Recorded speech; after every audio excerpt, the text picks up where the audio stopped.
Act.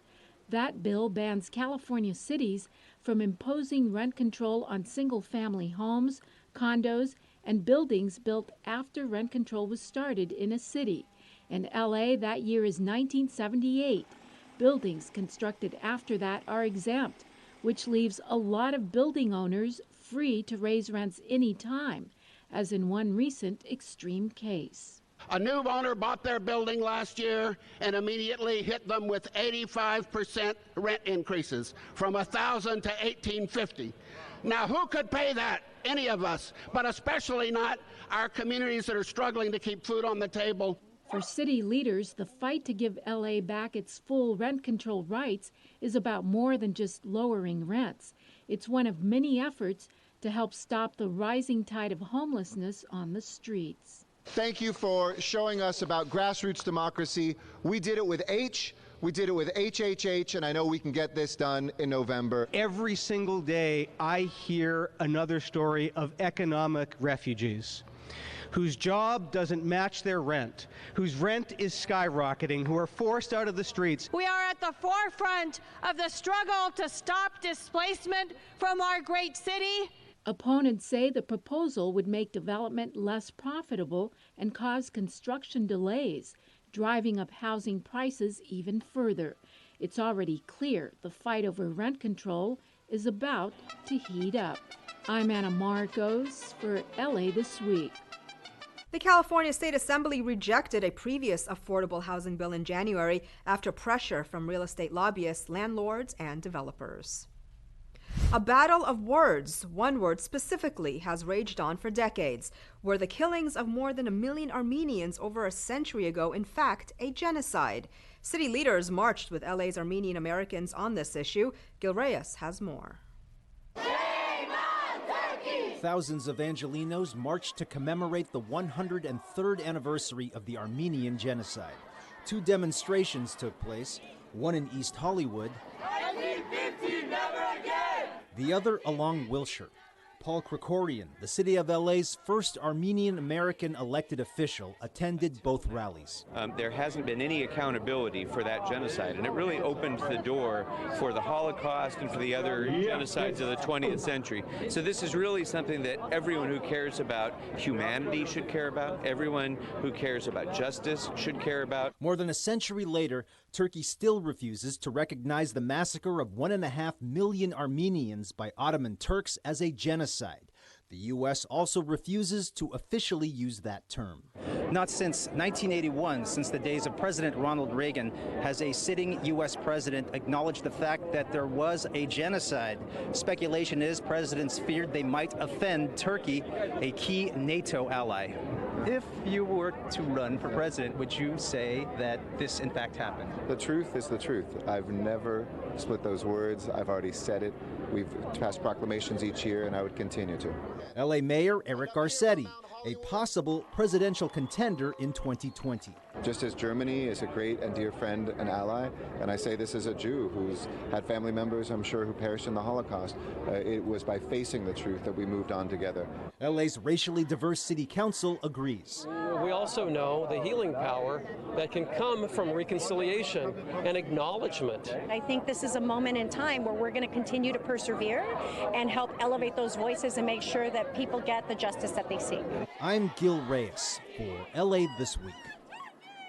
President Trump issued a statement mourning the deaths between 1915 and 1917, but steered clear of using the word genocide. The 4 previous U.S. presidents also avoided using the term while in office.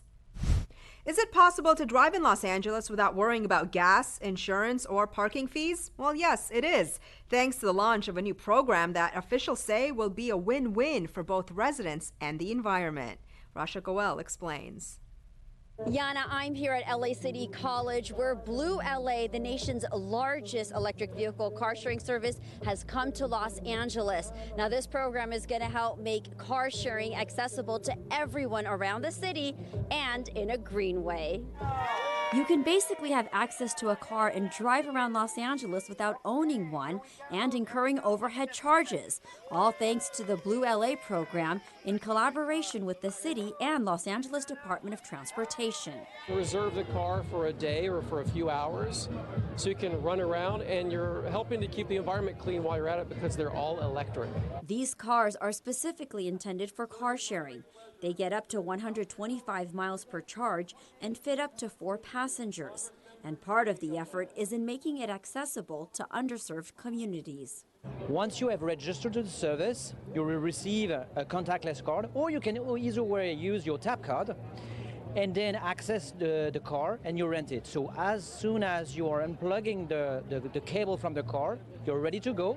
You start your rental, and to end it, you can go and drop the car at any other compatible station. And the cost? It varies from $9 an hour to $12 an hour, depending on if you qualify for a low-income household. I think it's really great for the air, the environment. It's really, this is a good idea. This is excellent. Currently, Blue LA is available through central Los Angeles with plans for expanding all throughout the city. For more information or to sign up, check out bluela.com or email contact@bluela.com. Blue LA also offers 24/7 customer service and is currently offering introductory rates. Well, sure, we need more affordable and homeless housing, but how would you feel if your neighborhood was forced to carry much of the load? Well, many residents in Lincoln Heights say it's unfair. As Gil Reyes reports, local leaders want to clear the confusion about a possible plan to convert area parking lots. Is new affordable and homeless housing coming to Lincoln Heights? At the first of several community meetings, some say not in my neighborhood under the current conditions. I don't refuse the homelessness problem. I don't refuse affordable housing. I refuse the fact that it's not being spread equally throughout the neighborhoods. And the burden is going to lie solely on Lincoln Heights. The city has a preliminary plan to transform 12 city-owned lots into affordable and homeless housing. Almost half of these sites, parking lots, are located in Lincoln Heights around North Broadway. Area residents don't think that's fair, but again, it's not a done deal. Part of this process is talking to the community about the type of housing that they want here in Lincoln Heights. So nothing's set in stone. There's no signed contract. All we have is a contract with the developer and an idea to build 5 lots. That's it. Residents are also upset that 2 developers received contracts with no input from the public. Developers addressed the crowd. I build housing for seniors, and I have also built supportive housing. We build all types of housing as is appropriate for our city right now that is facing a crisis. Lincoln Heights Councilman Gilbert Cedillo also chairs the Housing Committee. He's responsible for helping to house LA's unsheltered, whose numbers are surging. Let me finally applaud those who share a vision that believes that all people deserve a right to housing. Businesses are also concerned about losing parking in neighborhoods where parking is already scarce. More community meetings are set for the coming months. In Lincoln Heights, I'm Gil Reyes for LA This Week. The mayor has made affordable and homeless housing priorities. City council members have pledged to create 222 new units of supportive housing in each of their respective districts. Relief has arrived for several lucky families who were at risk of being priced out of the neighborhood. Gil Reyes reports on a new affordable housing complex in Boyle Heights. For longtime East Side residents struggling to get by, this is an upgrade. The Cielito Lindo apartments have opened. 100% affordable housing for 50 families on LA's East Side in Boyle Heights. Y lo más emocionante fue cuando me dijeron la renta. And the most exciting part was when they told me how much the rent was. At its grand opening, Marta Silva, a single mom, tells the crowd that her new apartment is both better looking and more affordable than her old one. Tenants selected to move in are of low income. Rents are reasonable, though, between $500 to $1,000 a month. Cielito Lindo was developed by the East LA Community Corporation. City leaders are excited. My family's from Boyle Heights. I want to see the same rich Boyle Heights that was a gateway for so many people, whether it's immigrants or migrants from other places, and this ensures the stability of the community for a long time to come. It took some heavy lifting. The complex sits where the old Peabody Worden House used to be on 1st and Soto Streets. 2 years ago, crews moved the home, built in 1895, across the street to save it from demolition, appeasing preservationists. This is a transportation hub. We have the new Gold Line. We have about 8 different bus lanes that come through here. So it's located in a great area because it's next to transportation. We're building density and also providing support to families who need it. It's a win-win all around. We got to do more of these. In Boyle Heights, I'm Gil Reyes for LA This Week. 2 more buildings will be added to the complex. Councilman Huizar says his district has been a leader in creating affordable housing. Around 1,000 units have popped up in his district over the past decade. Well, green living is alive and well at Loyola Marymount University. The campus is such a good steward of the environment, it's receiving a top award from the city of LA, which likes to encourage businesses and schools to recycle. Anna Marcos has more on what the Recycla Awards mean. You're looking at a campus where students, staff, and teachers all recycle 84% of their waste, where they also practice composting and growing things, as well as donating to the needy. At our campus, we have our own recycle plant that sorts and sells material. Loyola Marymount University has clinched the city's Platinum Star Recycla Award. It's the first time the city hands out the Platinum Award, the highest given to businesses and institutions for their recycling efforts. LMU is a great example of what businesses and schools should do to look at what waste they generate. And we are trying to make that future cleaner and greener, specifically with this group here by reducing our dependence on the landfill. LMU even has a clean garden that teaches students how to grow their own organic fruits and plants, like this lemon balm, which smells absolutely delicious. But wait till you see how they make these smoothies. They are serious about their environmental practices. How about that? Pedaling your way to a smoothie on your own muscular steam. What does it feel like to work for your smoothie here? Well, it's sustainable, it's organic, I'm reducing the carbon footprint. The university rates among the top campuses around the country for its attention to Mother Earth, and it has won numerous awards. I guess we're the best recycling university in the country. Meanwhile, the students, faculty, and staff have gotten really good at making some pretty mean smoothies.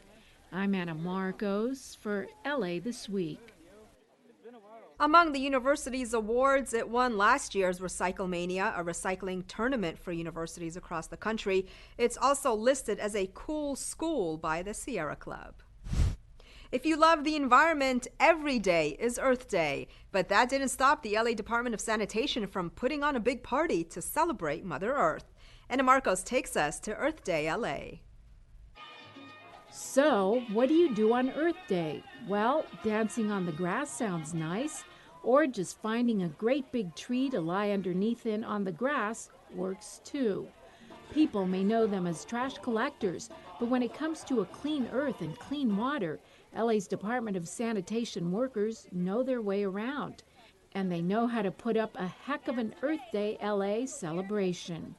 You know them, you see them in your neighborhoods in their green trucks picking up your trash, but there's a lot more that they do for all of us besides just that. They take care of our sewer system and our wastewater system. They collect and clean our rainwater. They plant trees. It used to be that the Department of Sanitation was about throwing things away, right? But today, it is about reusing all those things. Workshops and exhibits focused on the earth-friendly, from learning how water is cleaned, filtered, and reused, to learning how to use mulch. Or how about a free oxygen-giving tree for your front yard? There were plenty of trees to choose from. Earth lovers even got a photo op with Mr. Recycle himself.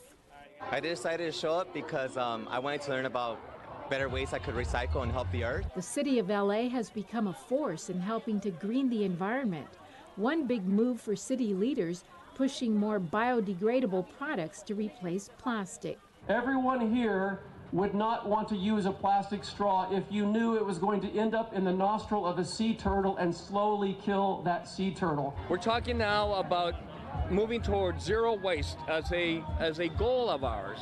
To accomplish all this, you have to start them young. So how to get kids in on the conservation kick? Bring on the trucks. It's really fun for the kids. They bring out the trucks, and my little brother likes it. So that's why we came here, because he loves seeing the trash trucks on Tuesdays. Well, at least someone loves those stinky garbage vehicles. And it looks like this festival just might have won these young minds over to loving Mother Earth as well. I'm Anna Marcos for LA This Week. For more info on how to conserve and recycle, visit lacitysand.org.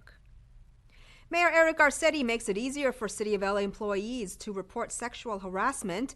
A group of high school students gets high praise for their idea on battling homelessness, and you'll be seeing a lot more trees at one local park. All these stories in City Beat. Mayor Eric Garcetti signed off on new tools and processes to report and address harassment and discrimination by City of LA employees in the workplace. The mayor signed his 23rd executive directive, which builds on the city's existing harassment and discrimination policies and procedures by ensuring that any employee who encounters or experiences harassment or discrimination is able to easily report a complaint and feel confident that it will be properly investigated. The mayor also launched My Voice LA, a new portal that will enable current and former city employees, elected officials, and individuals who do business with the city to report harassment and discrimination online 24/7. Let me be clear, in the city of Los Angeles, sexual harassment has no place in our workplace. The mayor hands out a first-place award to this group of engineering students who stood out from the crowd for their innovative plan to help alleviate LA's homeless crisis.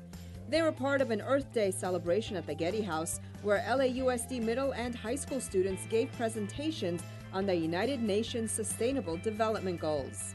Garcetti tweeted that he loved hearing creative ideas from LA school students and that these young Angelinos are leading the way for a better future for LA and the planet. The winning group's project helps keep track of people who are homeless while connecting them to services and jobs. We didn't just come here to present an idea, but to actually present a solution that could not be implemented only in our community, but as a nation as a whole. The LA Dodgers joined city plants and middle schoolers from the Arroyo Seco Museum Science Magnet in planting 60 trees in Sycamore Grove Park. The park is just 5 miles from Dodger Stadium and boasts picnic areas, walking paths, exercise equipment, and a historic bandshell. The new trees will help shade those amenities, making them even more pleasant to use. This project supports the ongoing reforestation efforts of the city to maintain and preserve our parks, which over the past few years have faced canopy decline due to die-out and a variety of climate issues. City Plants received funding for this project through a grant and has partnered with the Los Angeles Department of Recreation and Parks. It is truly, truly important that we all plant trees in LA right now, because as we lose those trees, we need these young trees to grow up and take their place. The Los Angeles Zoo welcomes some new furry friends to the fold. As Gil Reyes reports, meerkats are not camera shy and are waiting for you at the zoo. Get your phone ready. Standing tall and posing for photos during much of the day are these new zoo arrivals, meerkats, 7 of them. Hopefully, they will breed. Through Mesh, they were able to meet each other for a few days prior. We could kind of evaluate their behavior, make sure that they were going to get along, and then sure enough, as soon as we opened up the Howdy Mesh, they walked right through, and they seemed like they already knew each other. Meerkats and their expressive personalities are part of the mongoose family.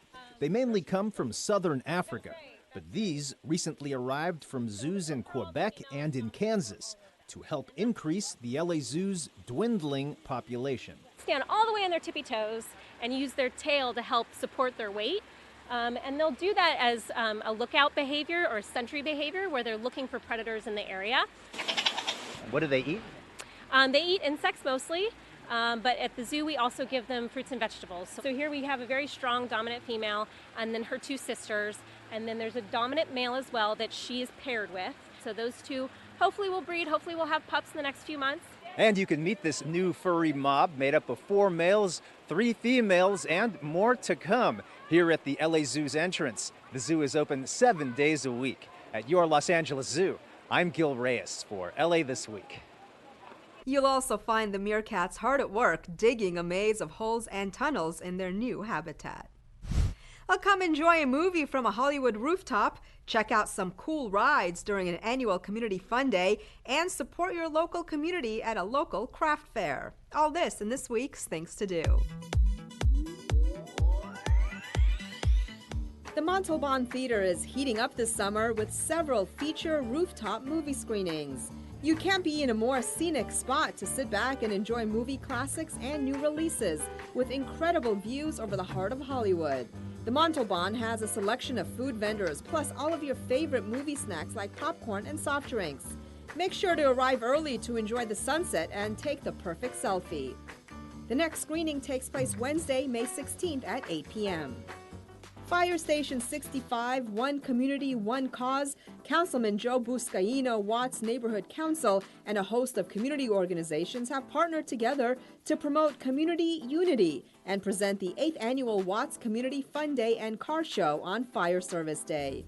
Admission is free. The event includes a free pancake breakfast and a host of free festivities, live entertainment, car show, the Best of Watts talent competition, Jaws of Life demonstration, free health screenings, vendor resource booths, Kids Zone, and much more.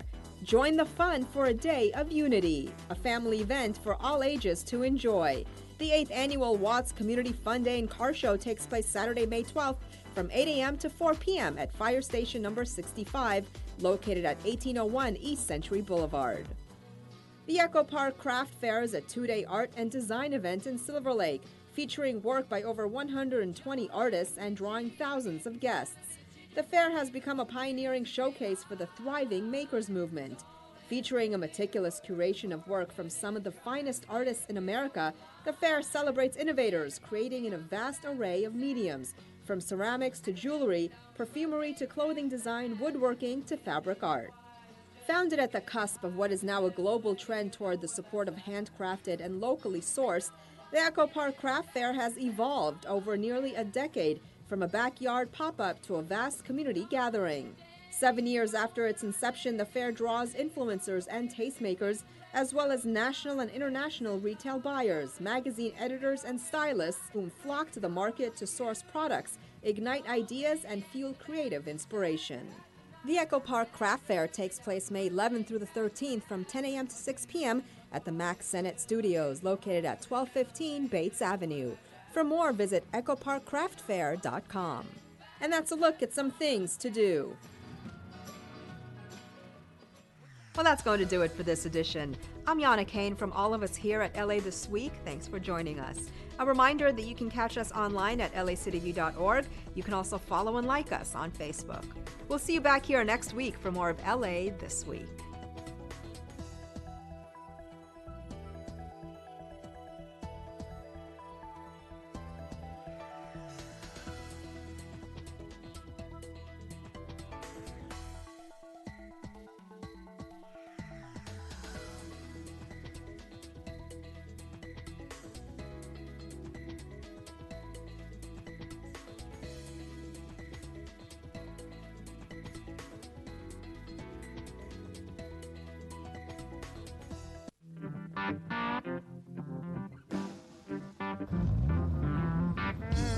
Hi, I'm Mike from Los Angeles. You're watching LA City View, Channel 35.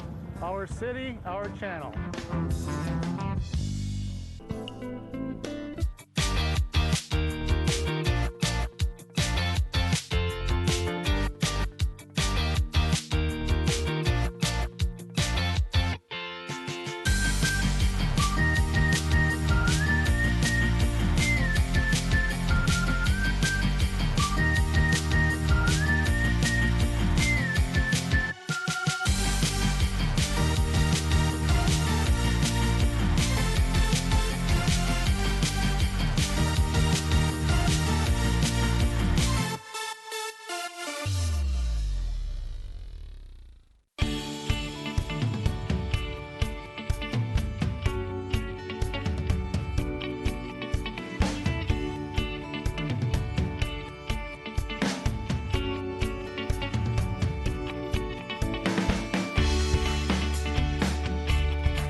Take your seats. Shh. If everyone could please take their seats. Welcome to City Hall, the City Council. This council meets every Tuesday, Wednesday, Friday. The public is welcome. Mr. Clerk, we do have a quorum. Would you call the roll? Blumenfield, Bonham, Buscaino, Sodillo, Engler, Harris, Dawson, Weezer, Carrasco, Crane, Martinez, O'Farrell, Price, Rodriguez, Rue, Wesson. 10 members present and a quorum, Mr. President. Thank you very much. First order of business. Approval of the minutes. Mr. Rue moves. Blumenfield seconds. Next. Commendatory resolutions for approval. Bonin moves. Englander seconds. That brings us where? Mr. President, items 1 and 2 are items noticed for public hearing. We do have cards on both items. Okay, let's hold those items and move forward. Items 3 through 13 are items for which public hearings have been held. For item 3, it should be noted that the EIR was certified on October 4, 2017, not October 4, 2014, as the report and agenda indicates. Thank you very much. Mr. Buscaino? 3, I'd like to hold 3 for technical amendment. Let's hold item 3. Let's hold item 5 as well. Let's prepare to vote on the remaining items. Open the roll, close the roll, and tabulate the vote. 10 ayes. Continue. Mr. President, items 14 through 17 are items for which public hearings have not been held. 10 votes are required for consideration. Okay, so without objection, those items are now before this body. Do you have cards on these items as well? Yes, sir, cards on all items. Okay, then we'll move on. Item 18 is an item scheduled for closed session. Would you like to hold it on the desk? At this point,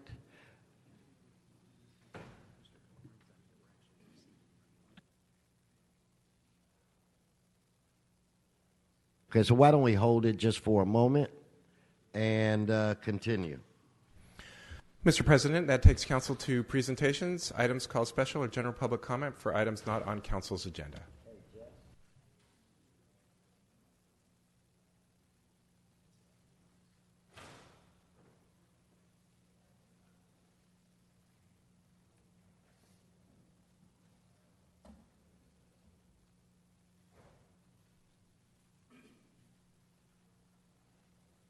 Okay, let's do a little public comment. I want to call, I saw him earlier, Mr. Gus, and we'll do items 14, 15, 16, 17, and then general public comment. Good morning, council members. Item number 16. Everybody in Los Angeles saw yesterday in the news how a drug informant helped the city of Los Angeles recover more than $500,000, actually $600,000, and bust drug dealers left and right. And the city of Los Angeles did not pay him. The question of how much he is owed is in dispute. What isn't in question is that he helped you. And you have refused to help this poor person get the money that they deserve for risking their lives for helping you. Why in the world would anybody help you solve this murder? This is proof the city of Los Angeles would not pay these rewards when they are due. You're putting your life in danger. Don't do it. The city of Los Angeles is now sued. If you help, if you're a good Samaritan, if you help solve these crimes, murders, drug dealers, You're not going to get paid, and the city of Los Angeles is now being sued. The city will say, oh, it's an issue of how much we owe this person.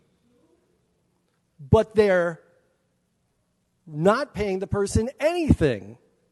Don't risk your life if you know who's responsible for the death of Hannah Bell, or if you know about the death of Albert Guerrero Gray. The information is important to solve those crimes, but the city of Los Angeles is not going to pay you. They never pay. They're especially not paying now, and they're being sued for it now. Does this 1 minute include my general, Mr. Wesson? No. Okay, no, thank you. it does not. Thank you. You got 14, 15, 17. Right.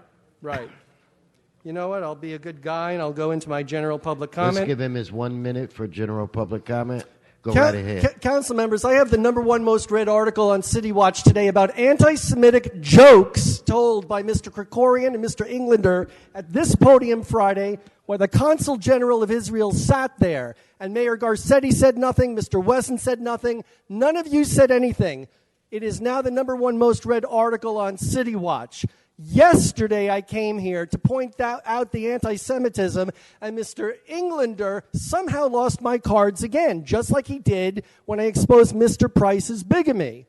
I am telling you right now, if Mr. Englander can't help but see that Jews run the city's finances, maybe Mr. Wesson should take him off of public safety. Because if Mr. Englander thinks of Jews when he sees the Budget and Finance Committee, how does Mr. Englander see blacks when he's on public safety? Why are there no black council members on public safety? You have a gay man, you have a woman, a Latino, and a cop. Put a black person on public safety and take Englander, the anti-Semite and racist, off of it. Thank you. Let's move to, I saw her earlier. Miss McAllister, are you here? Yeah, Miss McAllister, items 1, 2, 14, and 15, and then your general public comment.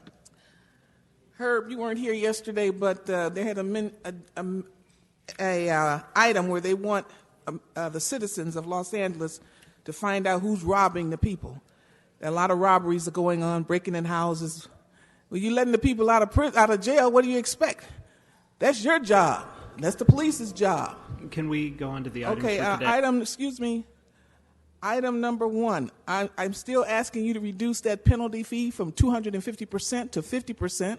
I'm asking you not to sell these foreclosed homes to illegal aliens. If they don't have citizenship in this country, they have no business buying property. That's why we don't see illegal aliens on the street. They're living in all this foreclosed property in Section 8 housing. We see black and white people on the street in these tents, okay? Now, I just have a bad feeling about you guys, but some of you going to get picked up by the FBI. I really feel like that because you're doing too much dirt. And this California belongs to the people of this country. It don't belong to you. If you want to take us down to try to take it, we ready. Believe me, I'm ready. Now, 14 and 15, this foreclosure registry, we need more information on this. We need to know who's going on that foreclosure registry, who's in charge of it, how much is the city attorney getting out of this, because every time I see something like this, city attorney get millions hiring new attorneys. I've worked for law firms. Never do they hire an attorney every time they get a new case. And I'm talking about number 14, this foreclosure eviction ordinance. We need more information on that. Foreclose means that they're taking your home. Eviction means they're kicking you out, and there's an ordinance. So we need to know. I've gone online. I don't see any explanation about this. I just see a little communication from department to department. But I want more information on this. I have to do a FOI, I will. Number 15, communication from the Department of Aging. The Department of Aging, I believe, along with the city attorney's office and the housing department, those are the agencies that are being ripped off, I think. Now, I'm almost sure about aging also. I really think that. So I think we need an audit of the Department of Aging to make sure that our seniors are getting what they are supposed to get, because it's not uncommon to see seniors on the street. They're sitting right on the street, sitting in garbage cans behind buildings.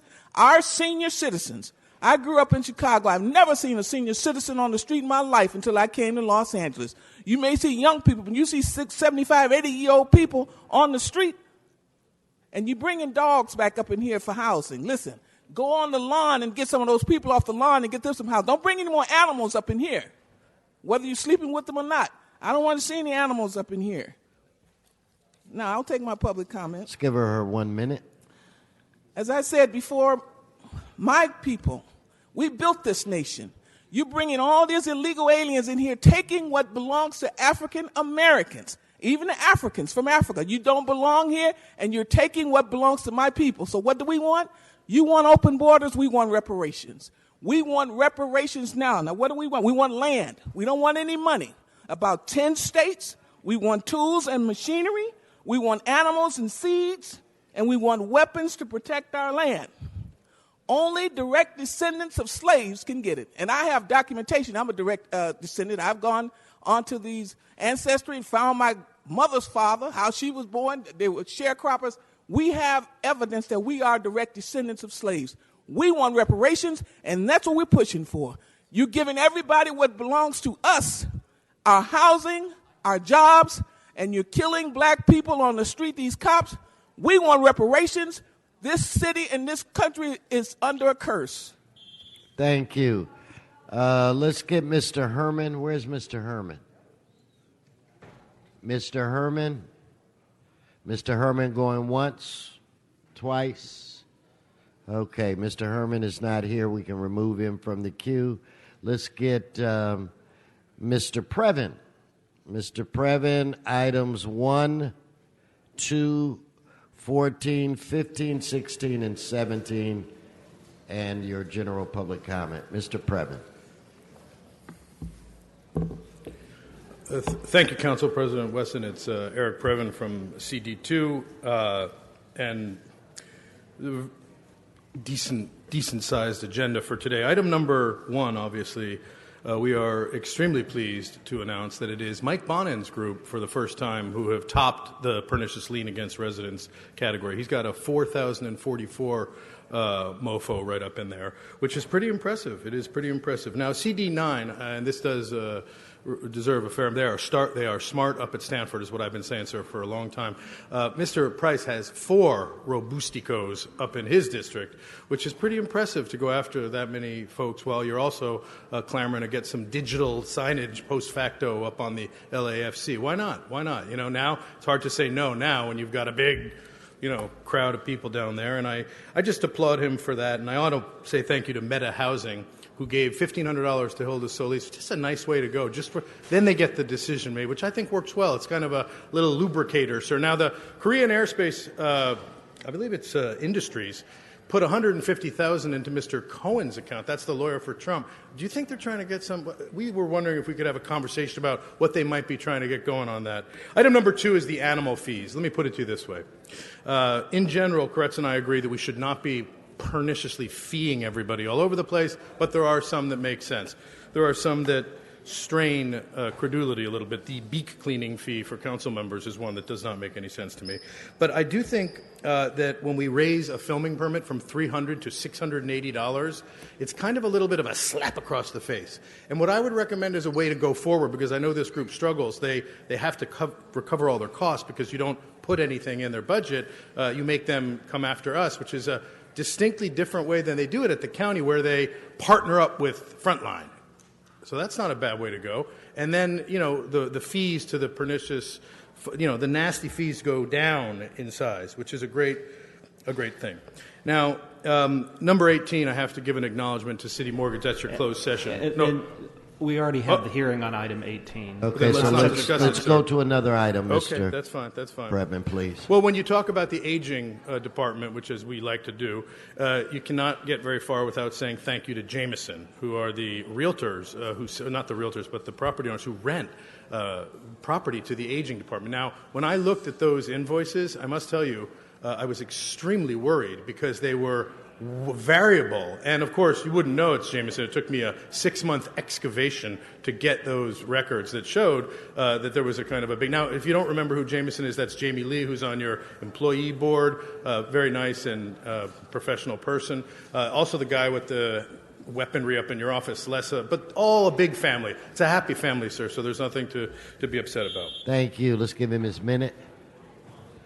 Okay.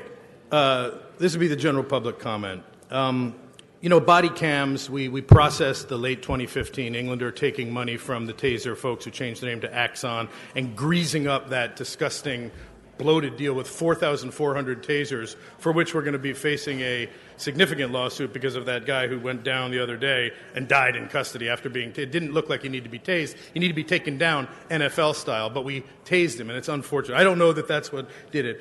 But we got to get the $8 million back because they had a rebate program. And the rebate program was, if you sign up for these cameras, we'll give you the first year for free. So, Mr. Popich, you understand what I'm talking about. Let's get that. Or let's eat the $1.4 million that Englander wants for the reserve officers to suit up with body cams, which I think, since they're volunteering, I think that's really asking a lot. And also, I think it kisses us in to their liability in a way that does not reflect well on a department that's got 3 new insiders ready to be considered. So, thank you, sir, and have a great day. Thank you. And I want to recognize Mr. Englander brought this to my attention. Members, let's give a round of applause to our colleague Tom LaBonge, who's visiting us today. Tom LaBonge.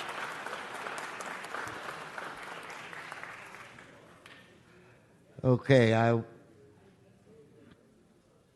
Mr. Walsh, John Walsh.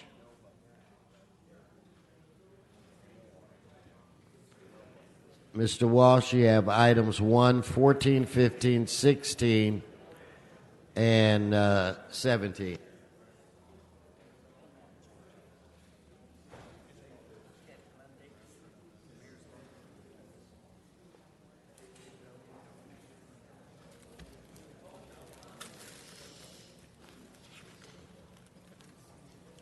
Item 1.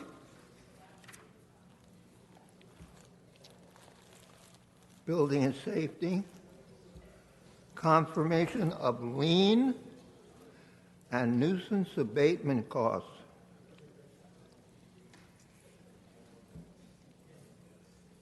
Proposed lien and nuisance abatement costs. I know that some people feel that liens are the worst thing that's happened to the city. You can take all your liens, fold them up, shove them up your ass. It means nothing. There's only one issue here, and that's the mayor running for president. Notice how they start listening when I talk about the mayor running for president. They don't listen when the talk is about liens.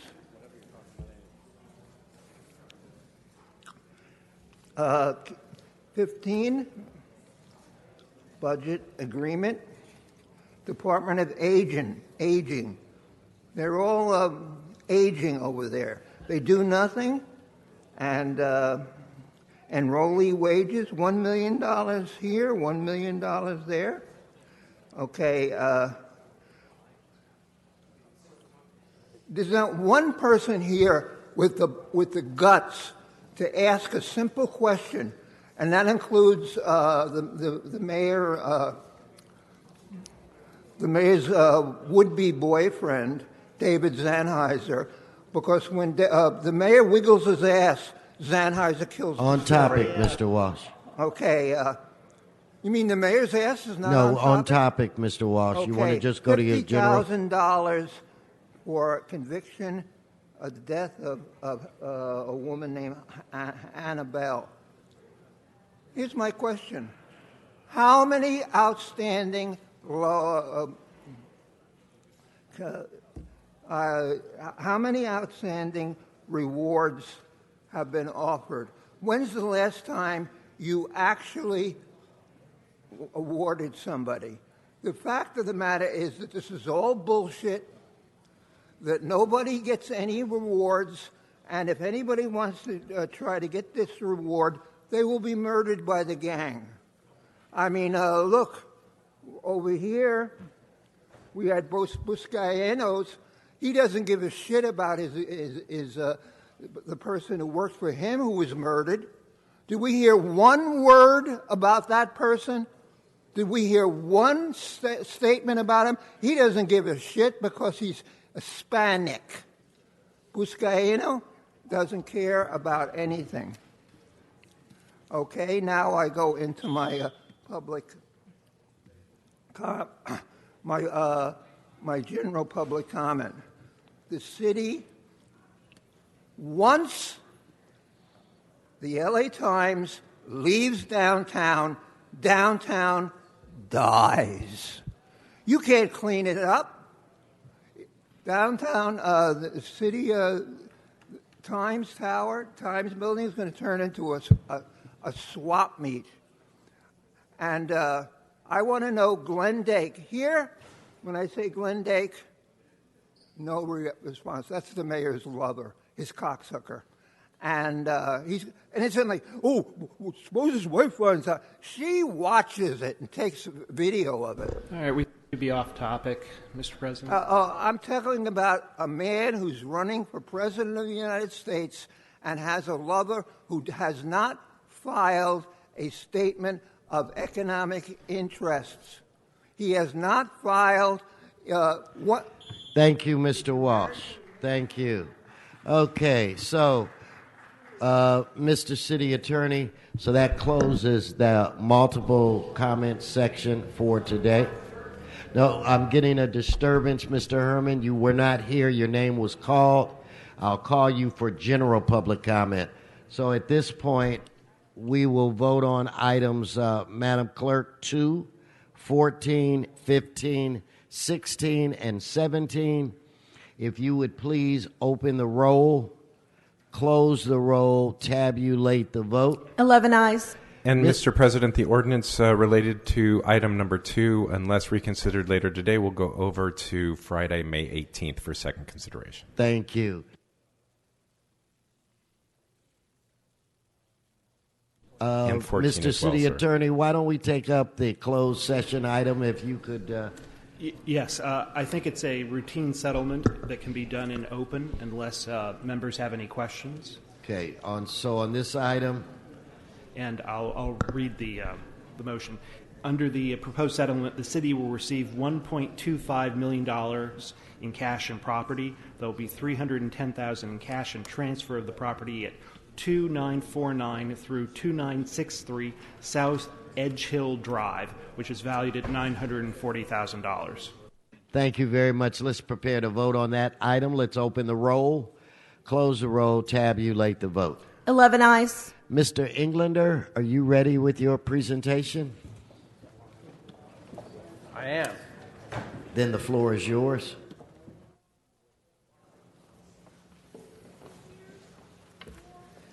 Mr. President, Armando Herman is actually already still disrupting the meeting and making sounds right now, animal sounds. I just want to bring that to your attention. Mr. Herman, you've been warned for the second time.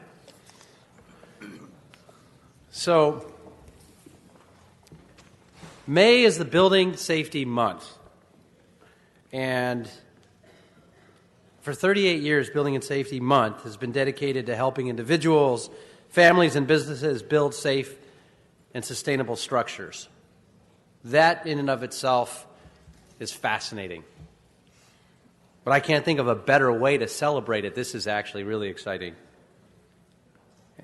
Building and Safety Month, and to honor a man who has revolutionized, literally revolutionized, the Building and Safety Department here in Los Angeles.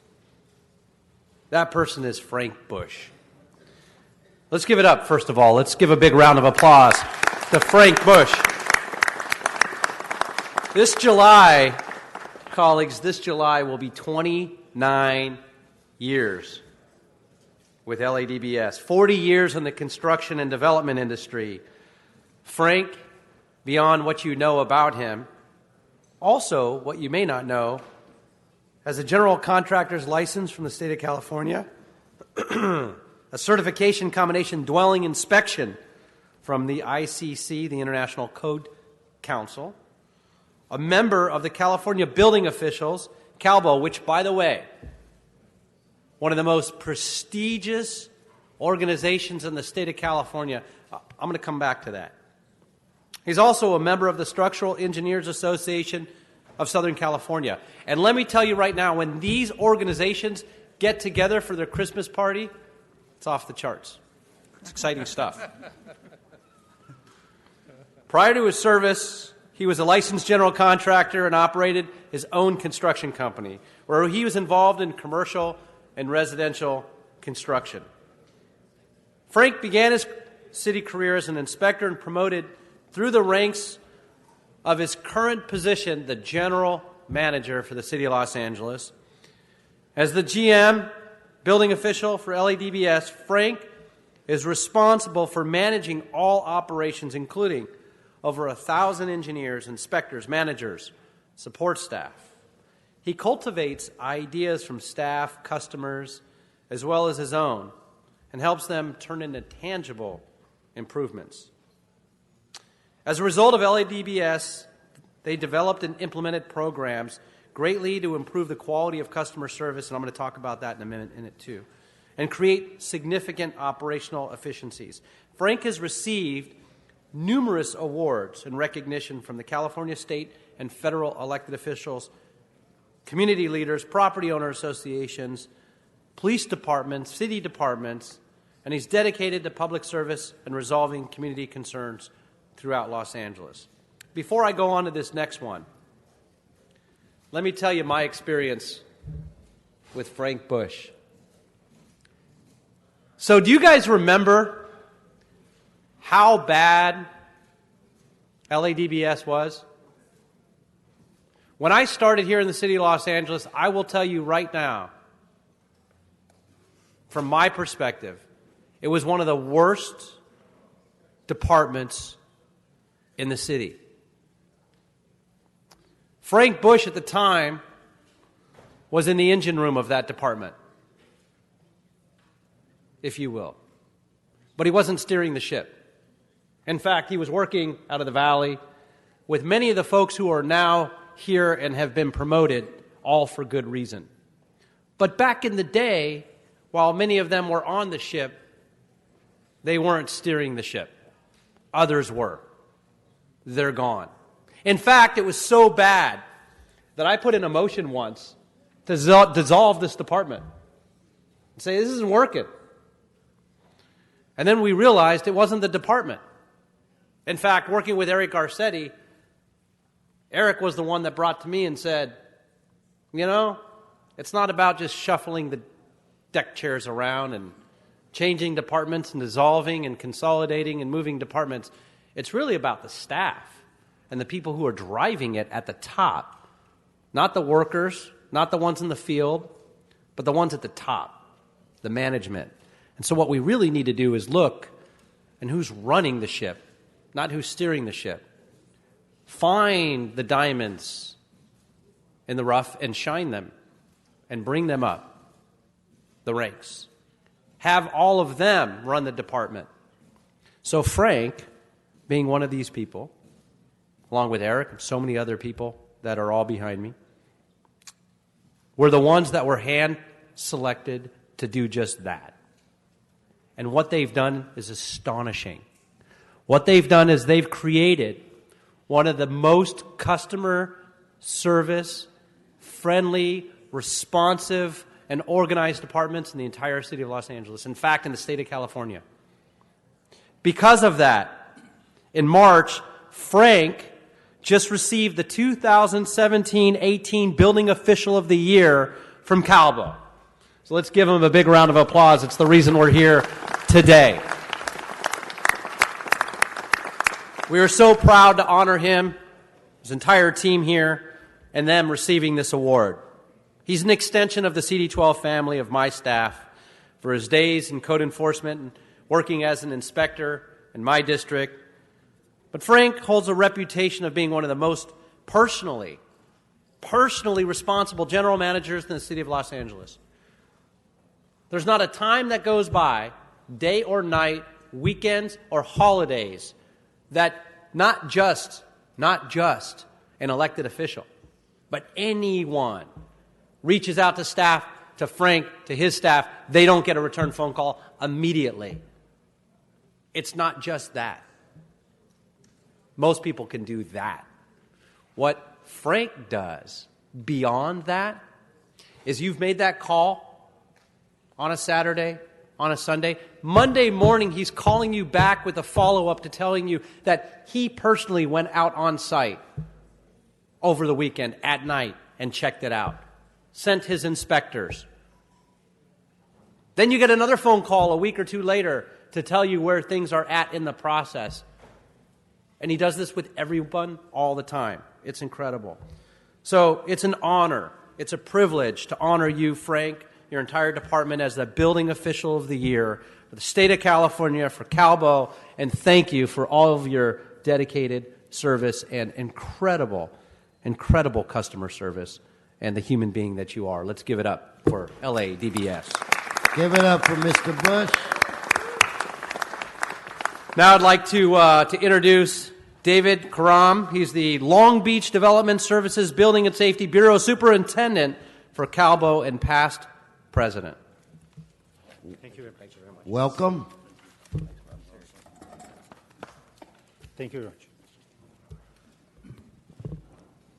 Honorable Council President and members of the City Council, as I was introduced already, I'm David Karam. I'm Superintendent of Building and Safety for City of Long Beach, Building Official for City of Long Beach, and immediate past President of California Building Official Organization.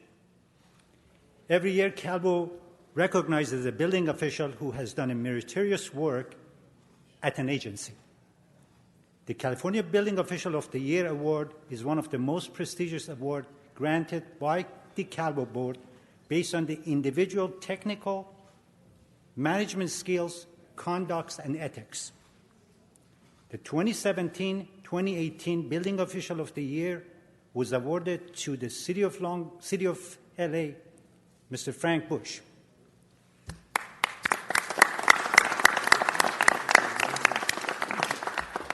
Mr. Bush was recognized at CalBO ABM on March 28, and I'm delighted to stand in front of you to recognize Mr. Bush again for his accomplishment as the City of LA building official.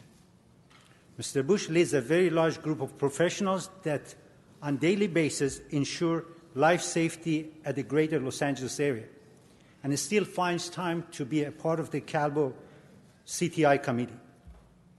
CalBO Board is very thankful of Mr. Bush and the rest of the City of LA management and building and safety staff for their contribution to the building and safety in California.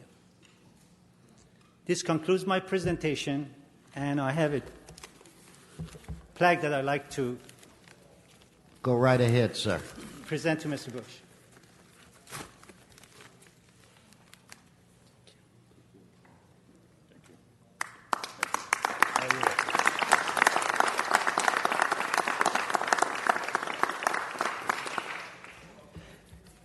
Mr. Englander, do you have more people to speak? Because I do have members. I do. A couple more. Do you want to go with the members first or the other ones first? Yes, I would like to do that. I'll start off with myself. Frank, I want to congratulate you. You know, your department is one of the departments that we count on the most in the city of Los Angeles. Sometimes you're undermanned, underwomaned, understaffed, but somehow, some way, you guys always find a way to get the job done. And I think there's great history, you know, with Ray and now you're kind of like, and if we had a winning basketball team in L.A., I'd use an L.A. player, but you're kind of like the LeBron James of building and safety. The only difference is you have a team around you. And so we are very proud of you. Thank you for all that you've done for us. Know that members seated around this horseshoe, we depend on you. We depend on your staff. I'd like to recognize Mr. Koretz. President, and I would certainly echo the comments of my colleagues and also say that you have to be the least bureaucratic GM and have the most responsive department you could possibly find. And it's sort of like, I'm not sure if there's a good analogy, having Kareem Abdul-Jabbar retire and then have Magic Johnson replace him. Our last general manager, our current general manager, have been incredibly helpful. And at times I felt a little guilty because it's almost like the Building and Safety Department of CD5 because we've had so many major problems, and some of them that seemed absolutely unsolvable, and yet you tried things that haven't been tried by the city at any time before and actually got us through it and solved some major problems. So I think you are the person that deserves this award, not just this year, but every year, and I thank you and your department for your incredible service.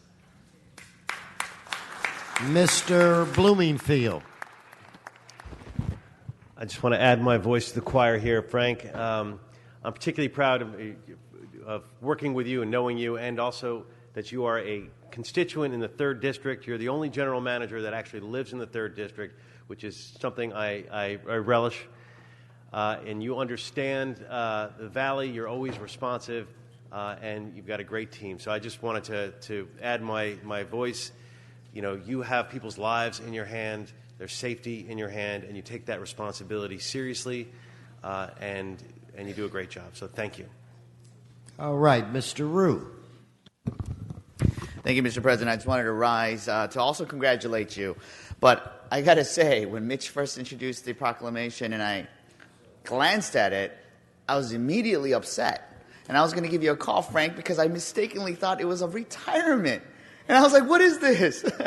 But that goes to show that, I mean, we really rely on you in my office as well. Your team, your entire team, I mean, also with Osama Yunan, who is your right hand, has been phenomenal. I mean, you guys make everything stretch. We all know where everybody's underfunded, everybody doesn't have enough staff, but you, whenever we have a problem in the district, you try to make sure that the staff goes out there to go site, to go inspect. So you are a partner.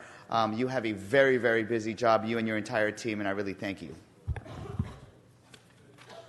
In fact, you know what, Frank, David kind of hit the nail on the head. Members and City Attorney, I want you to creatively afford us the opportunity to do this.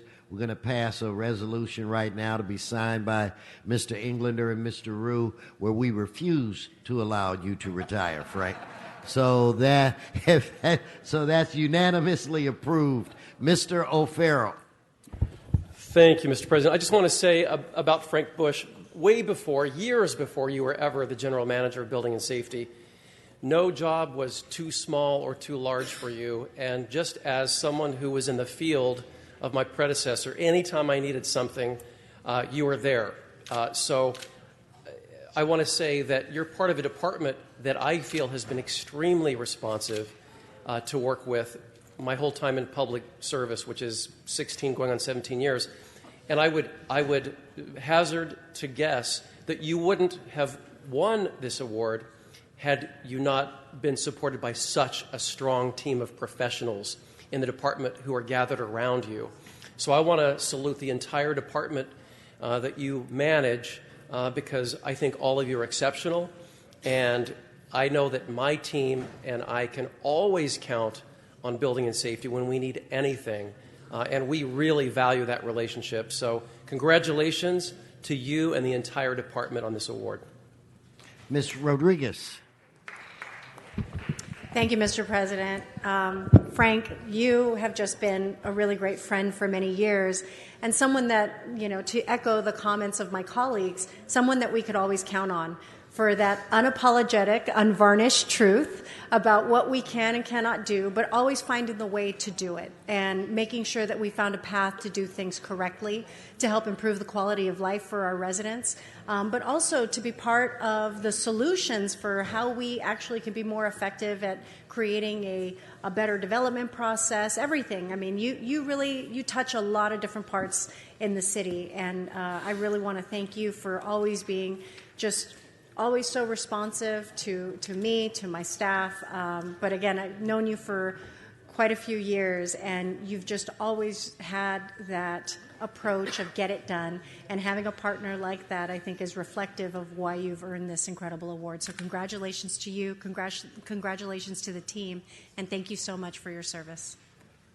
All right, Mr. Englander, back to you. Yes, thank you very much. And we do have another introduction of Susan Dowdy. She is the ICC the International Code Council Relations Manager. Susan. Welcome. Thank you, and good morning. My name is Susan Dowdy, and I work for the International Code Council, publisher of the Building Codes. And Frank Bush has been an incredible supporter of the mission of ICC to construct safe, resilient, sustainable, and affordable construction. And it is an honor and privilege to be here today to celebrate him receiving the California Building Official Award. And it's also very fitting that we're doing it in the month of May, because as was earlier mentioned, May is Building Safety Month, and the theme this year is Building Codes Save Lives.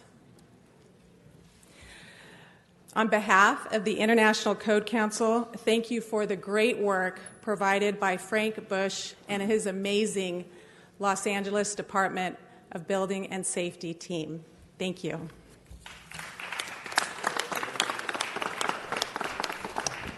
So, colleagues, before I bring Frank up to say a few words, I want to let you know that he didn't want to be recognized. If you know Frank, he didn't want to be here today. He didn't call. He didn't let us know about the award. We saw it posted on the Facebook, and his wife actually posted it, and because she was so proud of him, I saw it. I called him to congratulate him, and I said, we've got to bring you in. And he said, no, it's a reflection of my staff. It's the first thing he said, because that's Frank.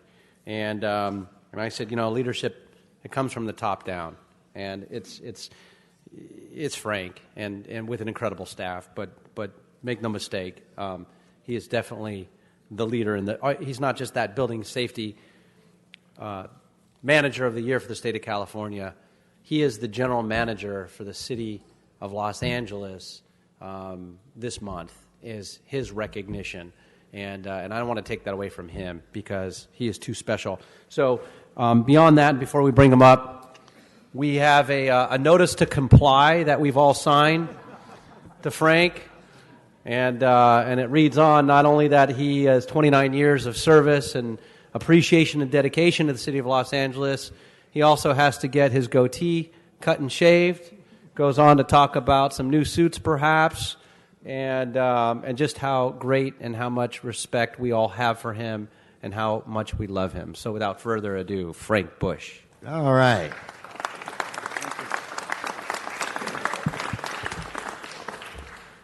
All I can say is wow, and thank you for all the comments and accolades that were mentioned. When the award was first presented to me in March, my comments there are the same that they are today, that this is a complete reflection on all of the employees in the Department of Building and Safety. And I appreciate those comments as well.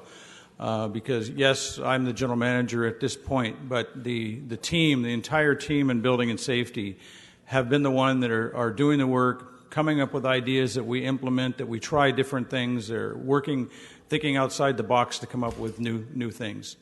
And I appreciate all of their support and all the support they give to all of our customers. So this award, and a lot of these, again, I repeat it, is the accolades are a reflection of everybody in the Department of Building and Safety, and I appreciate that. So thank you for the award and the recognition.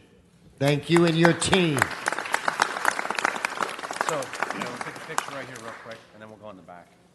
We got to tilt it front. Okay, Mr. Clerk, we are at 12 members. Is there an item we need to reconsider? Yes, sir. Those would be items 2 and 14. Okay, let's vote on reconsideration. Open the roll, close the roll, tabulate the vote. 12 ayes. Now let's actually vote on those items. Let's open the roll, close the roll, tabulate the vote. 12 ayes. Thank you very much. Mr. President, in the meantime, Council's received amending motions 3A and 5A. They've been circulated and posted for Council's consideration. Oh, yeah? Okay. All right.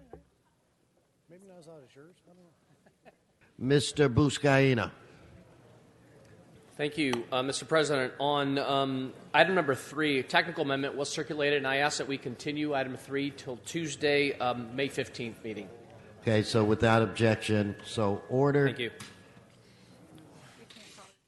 Let's vote on item 5. Let's open the roll, close the roll, tabulate the vote. 12 eyes. Thank you.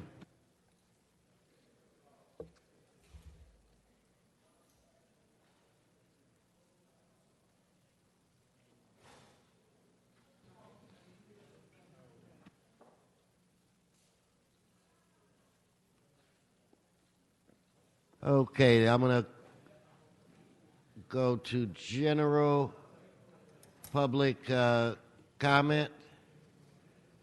Do we have Antonia Ramirez, general public comment, and followed by Mr. Weiss?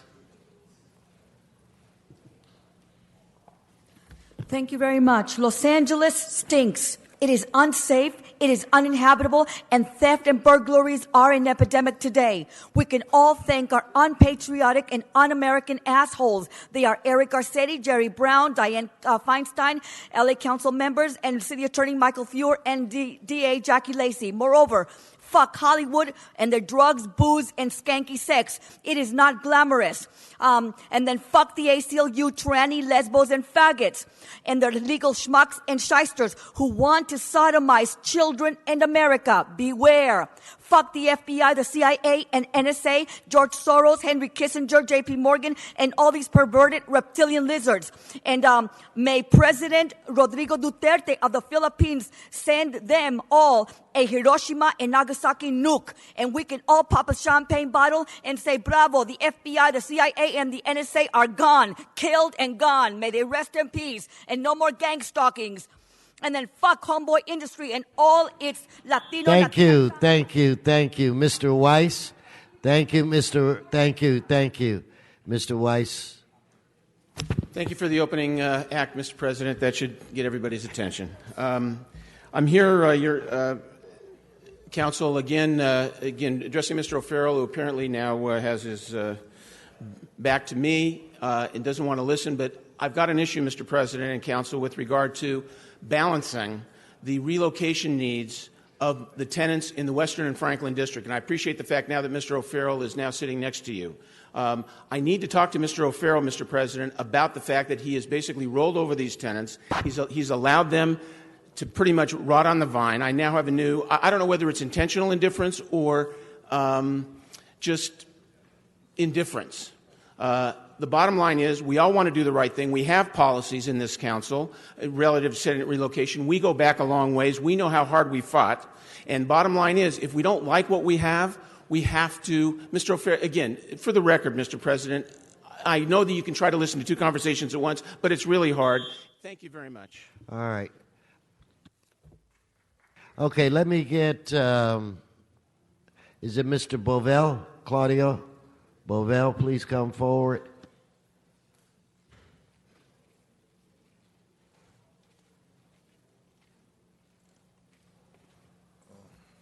Good afternoon. I'm just here today to acknowledge and thank Mr. Mayor Eric Garcetti in regards to the fight for tenant rights and rent control. And I want to thank the mayor because I have numerous information to help seniors from being displaced. At the same time, I'm very disappointed with the mayor's staff. They have not contacted me at all. Also, I'm here to say to Councilman Kern Price, I'm disappointed, sir, with your staff. I'm disappointed with you, and I'm also disappointed with your deputy chief in regards to the Hampson Senior Center. And I have not received, or the senior have not received any contact from your office to help us in regards to the senior center. So, Mr. Price, I'm disappointed with you, your staff, and your deputy chief. So if I can give this to someone to give to Mr. Price, and I would appreciate it. And thank you, and thank you, Ms. Garcetti and Gil Cedillo.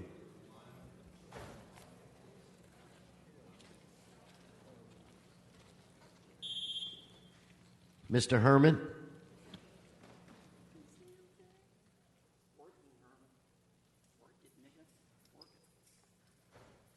Now, this morning, while I was at the public safety meeting, a gentleman by the name of Mitchell Englander violated my civil rights which states Title II of the American Disability Act provides that no qualified individuals with a disability shall, by reason of such disability, be excluded from participation or be denied the benefits of service programs and activities by a public entity. This is a public entity. You keep fucking with me, and you keep fucking with people by discriminations to individuals with mental health disabilities. I'm going to drag your fucking assholes into the courts, and I'm going to prove that you cunt faces and dick-sucking politicians stop fucking with people's rights of First Amendment, Fourth Amendment, and to Mitchell Englander with the little Jewish dick and big ears, fuck you, motherfucker. That's why you're not sitting in the chair, you pussy. You walked away like a big pussy, Englander. Do you hear me now? Can you hear me now? Thank you. That concludes general public comment. I think we have Mr. Clerk. Is it 1C? I have a Maria and Vic. Are you here, Maria and Vic? Please come forward. Austria, please come forward.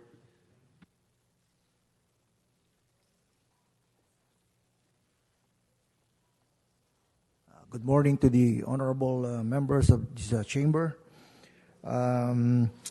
This is an appeal that the proposed lien of $4,000 against the our property at 6527 West 87th Street, District 11, be reconsidered for the following reasons. By the way, to begin with, the portion of the property affected is the detached two-car garage. Apparently, there was a substandard order and notice of fee mailed that was issued by the Department of Building and Safety, and unfortunately, it was mailed to an invalid address, and this property owner were not able to receive the notice. As such, we were not able to respond to it in a timely manner. Mr. It's my understanding that this is going to be received and filed, which would, I would think, be to your advantage. Could you please explain to them what's going to happen with their situation? Or Mr. Bonin, do you have somebody you want to chat with them? If you'd come to your left, you'll see a gentleman in a blue suit. He's headed towards you.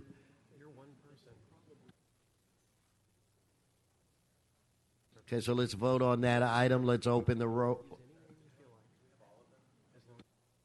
Let's do all of them then at once. Good recommendation, Mr. Clerk. Very good, sir, and I apologize. I need to read those recommendations. But for item 1A, there is a request to receive and file that matter inasmuch as the subject property was determined to be an owner-occupied single-family dwelling and thus exempt from lien processing. That goes for 1C as well. It will be received and filed inasmuch as the subject property was determined to be an owner-occupied single-family dwelling and thus exempt from lien processing. 1B is recommended to confirm the subject lien. For 1D, the recommendation is to reduce the lien amount to $946.59 due to partial payment and subsequently continue that matter to June 8. For 1E, the recommendation is to reduce the lien amount to $831.04 due to partial payment and continue that matter to June 8. 1F is recommended that the subject lien be confirmed. 1G, the recommendation is to reduce the lien amount to $390.92 due to partial payment and continue that matter to June 8. Item H, it's recommended from the Department of Building Safety to continue that matter to June 8. And lastly, for item 1I, it's recommended to reduce the lien amount to $1,655.25 due to partial payment and continue that matter to June 8, sir. Thank you. Let's prepare to vote on those items. Let's open the roll, close the roll, tabulate the vote. 10 ayes. What is before this body? Mr. President, Council has motions for posting and referral. They're posted and referred. Announcements, members. Any announcements? Mr. Englander.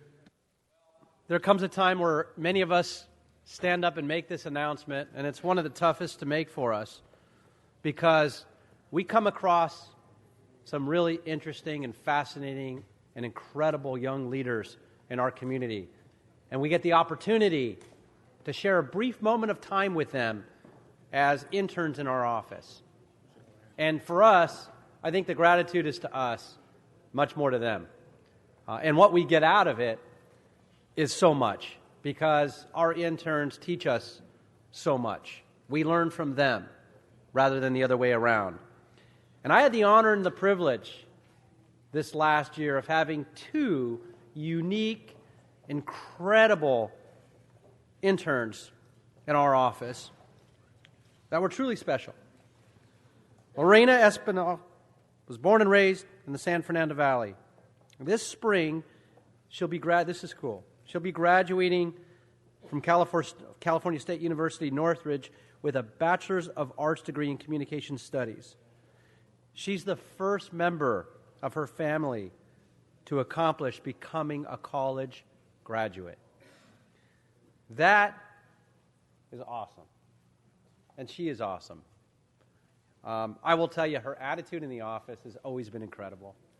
Smile is infectious, and her dedication is unparalleled. She spent a lot of time in our office as a field intern where she assisted with coordinating all the community events, and you all know how those are difficult and logistic nightmares, and making sure that you're finding all the necessary equipment, making sure that everybody's signed up, that they show up, being there first to make sure that everything is set up, and managing our databases.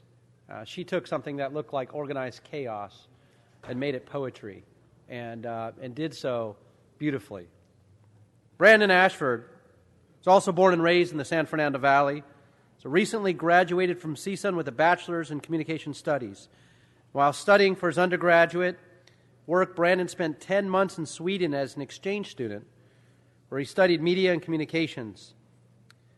He led on special video projects. In fact, it was because of Brandon that we actually created the whole idea of homelessness and the stigma around it. The fact that we have so many men, women, and children living on the street, and what's coming into our council offices every single day in complaints. Brandon wanted to put a human face on it. He wanted to show another side of who these people are. How did they get there? Why are they there? Why might they even be service resistant? What about the ones that actually reach out for help? What happened to them now? So he went out and took his camera out on the street, and he met with them and created interviews with them.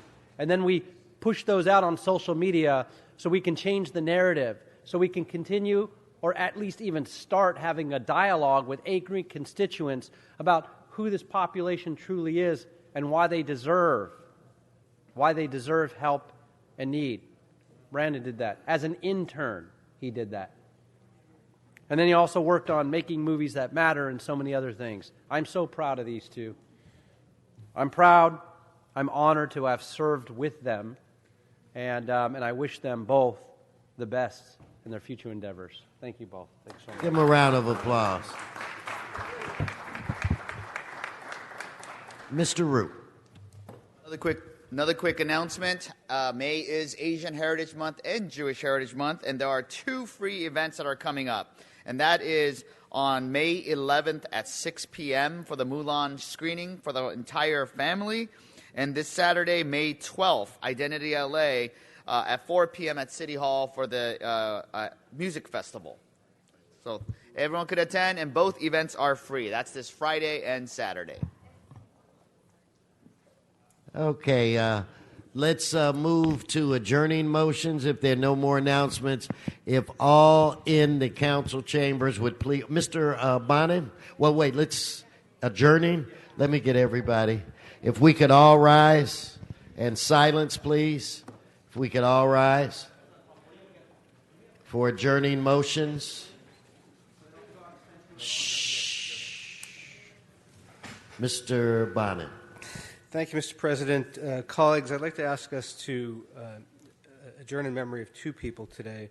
The first one is Cato Pomer, who was a resident of Brentwood and great aunt to the grandchildren of George Wolfberg, a noted community leader in Pacific Palisades, former CAO staffer. She passed away recently at the age of 100 with her children by her bedside. She was a trailblazer, or a woman ahead of her time, a Holocaust refugee who came to the U.S. and ended up being one of the first female psychiatrists in Los Angeles. Her tennis buddy was Albert Einstein, who wrote her a letter of recommendation for her first medical residency, and she later became very well respected in that profession. When she was in her 80s, she took up painting, and her paintings were beautiful and impressive and hung on the walls of her Brentwood home and those of her friends. According to her family, Cato was by far one of the most active people of her age group. She continued to see patients until she was 92 and played tennis well after that, into her 90s. She's survived by her daughters Karen, Lisa, and Judy. And then I'd also like us to adjourn in memory of a friend of mine from my hometown that I went to high school with. Her name was Allison Spencer. When she was married, Allison Spencer McDonald. She died suddenly on Sunday at age 54, leaving behind her husband of 26 years, Brian, and her two sons, Brian and Justin, and a lot of very good friends. Allison was a really special person. She was a few years ahead of me in high school, and I used to hang out with her and a few of her friends, and she had this incredible, warm, infectious laugh, and no matter what went wrong, she could always make you feel good. And she lost a child in infancy. She lost an adult sister, and but she never lost her positive attitude and her ability to make other people feel good and loved. It was appropriate that she became an ER nurse in my hometown at Clinton Hospital in Massachusetts. I hadn't seen her in a very long time, and then I was home visiting my parents a couple years back and injured my back working out at the gym and had to go to the emergency room, and she was there. And she was an angel. And her patients loved her, her coworkers loved her, everybody loved her, and it was sort of bitterly ironic that she died on Sunday, which was National Nurses Day. So I'd like us to adjourn in her memory today. So I'm continuing to look to my left, Mr. Englander's side. I don't see any more. Now on my right side, I don't see any on the right. Members, this meeting is adjourned.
At Home Depot, within the distribution center,